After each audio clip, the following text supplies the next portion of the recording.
you, Sean.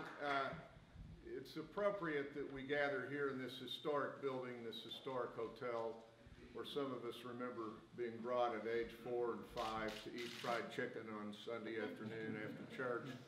And Dizzy Dean was playing on the TV set somewhere over here, the afternoon ball game. I still remember those days. But it is appropriate that we gather here. We have a president who's doing a thank you tour around America, and we have a governor who's doing a thank you tour around our state to thank the people. Now, if anyone doubts that he's a tough competitor, I can tell you he is. You know, I have a few more days in office, and I just want to say one thing, that in our small r Republican form of government that presupposes a self-governing group of citizens, free and independent, governing ourselves. Those of us who occupy a public office, it's not our office, it belongs to you. It belongs to the people of this state, it belongs to the people of America. And we are nothing but temporary custodians of those offices. So on Monday at noon, I will no longer be the custodian of the office that you have entrusted to me for the last 12 years, and I am immensely grateful and can never thank you enough for the trust you've placed in me. I hope I've discharged it in a way that's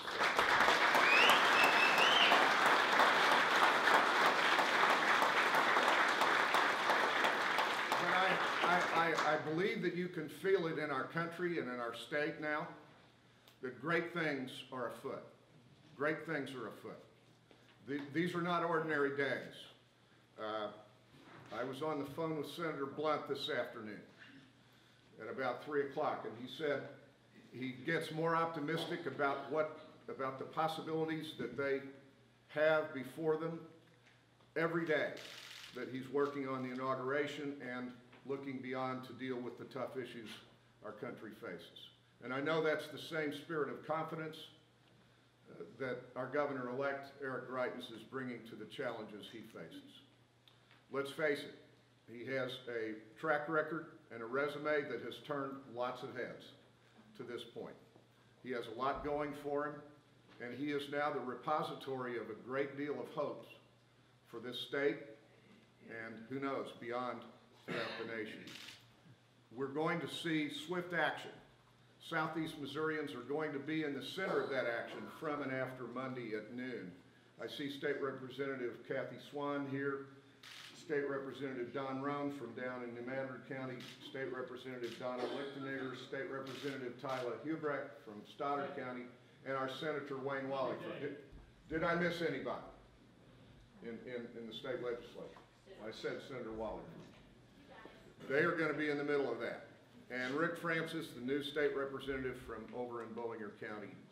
We're counting on all of you. We have a Southeast Missourian, a great young man, Todd Richardson from Poplar Bluff, is going to be the speaker, working with this governor. And they're going to do right to work real quick in the new year.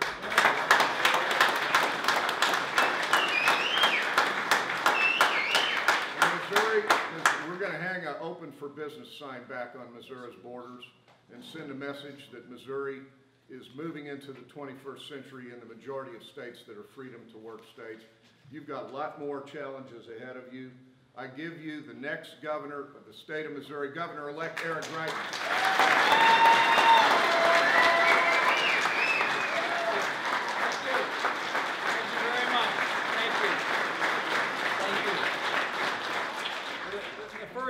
The first thing I'd like to do is to thank you, Lieutenant Governor Kinder.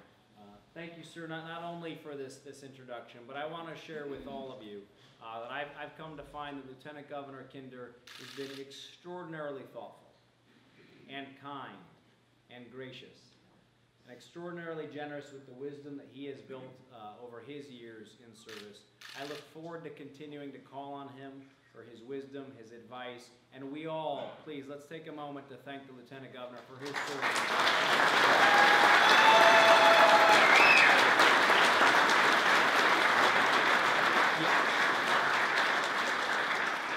And And thanks to all of you for giving us this fantastic opportunity. I am so excited about what we can do together.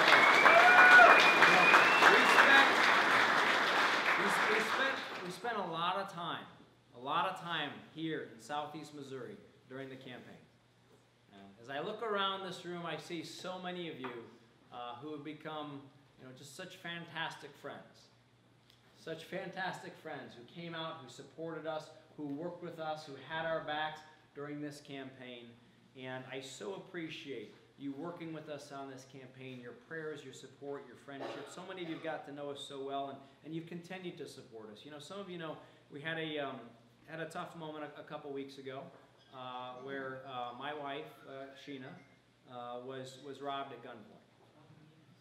And so many of you right here in Cape and in Southeast Missouri, you called, you sent notes and emails, you let us know that you were praying for us, that you cared about us, that you were concerned about us. So I'll just share with you a little what happened that night. I'd come home from a long day, and Sheena had been with the boys all day. They're 2.5 years old and 7 months old. So I told Sheena, hey, you should take a break. Get out, and I'll take care of the boys. So I put some chicken in the oven and was taking care of the boys. Sheena went out to a local coffee shop, and then I get this call that she's been robbed. And I got to tell you, the Highway Patrol, they were with us from the very beginning. The law enforcement officers did an absolutely incredible, a fantastic job. And I called my parents, the kids' grandparents. They came over to watch the kids. I ran out of the house to be with Sheena.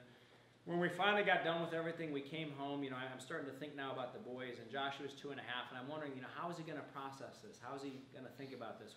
What's on his mind? And Sheena and I walked in, and Joshua walked right up to Sheena, and Joshua says to Sheena, "Daddy burned the chicken." that was how he processed that. But I want to let you know, everything's good in the Greitens house, and we're really excited for next Monday. And look, guys, we're starting to change things right away. We're so excited. We're so excited for this coming Monday. And traditionally there had been a parade around Jefferson City where a lot of the focus was on the office holders and on politicians. Instead, what we're doing this year is that we're hosting a celebration of Missouri's heroes: farmers, teachers, veterans, law enforcement officers, and especially we're making a special effort for the families of our fallen service members and the families of our fallen law enforcement officers. Taking the focus off of the office holders and putting it onto the people who are the best in the state of Missouri. And I hope that all of you will be able to come down and to join us for that next week. Folks have been asking us what we're going to do. And look, this might surprise some members of the media, might shock a lot of the insiders, but when we get into office, we're going to do what we promised we're going to do. We're going to shake up Jefferson City. We're going to put an end to politics as usual, and we're going there to fight for you. And we've started to do things differently already. The other day, I had the honor of going out to do a little workout with some of the newest recruits to the Missouri State Highway Patrol. Now think about that for a moment. Think about what's happened to our law enforcement officers, our law enforcement families, and our law enforcement community over the past couple of years. And yet we have these young men and women who are standing up from all over the state of Missouri, who are willing to put themselves through incredibly rigorous training, and who are willing to put their lives on the line for all of us.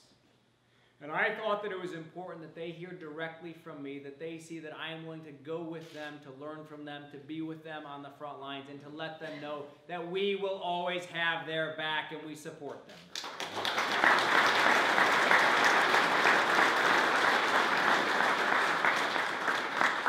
And it's one of the reasons why it's so important for us to support our law enforcement officers, our law enforcement families. We looked long and hard, thought long and hard about the best public safety leaders in the state. And that's why I was so pleased to announce Chief Drew Juden as our next Director of Public Safety from Sykesville, Missouri.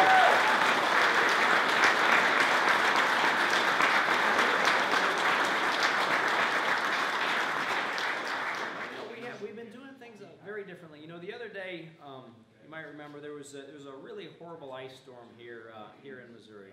can't remember how bad it was for us down here in Cape, but it was really bad up in St. Louis. I was up in St. Louis that night, and I talked to a local reverend, a guy named Reverend McCoy, who runs this ministry called Nightlife Ministries. And he goes out every Thursday, Friday, and Saturday nights, and he walks the most violent streets in the state of Missouri, talking with young people, letting them know that there's hope. And I went out with him that night. We talked with some of the young people who were out there. We talked with some folks who were homeless. And we wanted to let them know that we care about them, that we love them, and that we're going to be there for them. And we were handing out blankets and sandwiches. And as one woman got off the bus about 11:30, 11:40 at night, and the Reverend introduced her to me, and she said, "This is the Governor-elect Eric Greitens." And she looked at me, and she looked at her watch, and said, 11:40 at night. She looked at me, and she said, "I don't know what you're out doing this late at night, but I voted for you. I'm glad you're here. I'm excited that you're out here." And then we met another guy, and the Reverend handed him a blanket, and I talked with him for a while. I gave him a sandwich. And as we were walking down the street, he yelled out at us, and he said, "I hope you win." He said, "I hope you win." I said, "We're going to. We're going to win. It's going to be great." But look, we have been supported by so many great people along the campaign. And I'd like to take a special moment to ask Sean to come up here and join me for a moment, if you would. So Sean is also the proud son of Joe Drip. And during the campaign, Sean and Joe showed up at every single event in Southeast Missouri. Usually with goods from Cosby's, which were fantastic, right? But they showed up at every single event. And Joe was struggling. Joe had some major health issues, and Sean and Joe both knew that their time was going to be short. But every single time we went out, Sean and Joe were there with us. They were there with us. And when I saw Joe roll his wheelchair in to our events, be sitting in the back, and he'd give me a little thumbs up and a smile. Just that little quiet confidence, little quiet word. We've got your back. We're here for you. It was a nice reminder. You know, we all deal with different struggles. We all have different hardships in our lives. But what I saw when I looked at Joe was a man who recognized that he'd confront his pain, and on the other side of that, he'd build wisdom. He'd confront his suffering, and on the other side of that, he'd build strength. I know that there must have been times when he was afraid, and he always showed courage. Just a couple weeks before the election, Joe passed away. But I knew, and I promised to Sean, that we would make sure that his legacy lived on. That his commitment to make sure that we got this right, that we got it right for the people of Missouri, that we do right by them. And that's what we're going to do, Sean. We're going to do right by Joe. And, you know, I want to say to all of you, we've had so many great people who are supporters of ours. And as governor, I'm going to continue to need your help. And the first thing I'd ask you to do, please, is to continue to pray for me and for Sheena and for our family. It would mean a lot to us if you continue to do that. Second thing I'd ask you to do is to go out and to continue to spread the word. Let people know that we are taking Missouri in a new direction. And we're going to need everybody to get behind us. And the third thing I'd ask you to do, and I'd invite you to do, and welcome you to do, and I'd be honored to have you join us next Monday. Come down to Jefferson City for the inauguration and a fantastic party, and let's celebrate this victory together. Thank you guys so much for your support. I really appreciate it.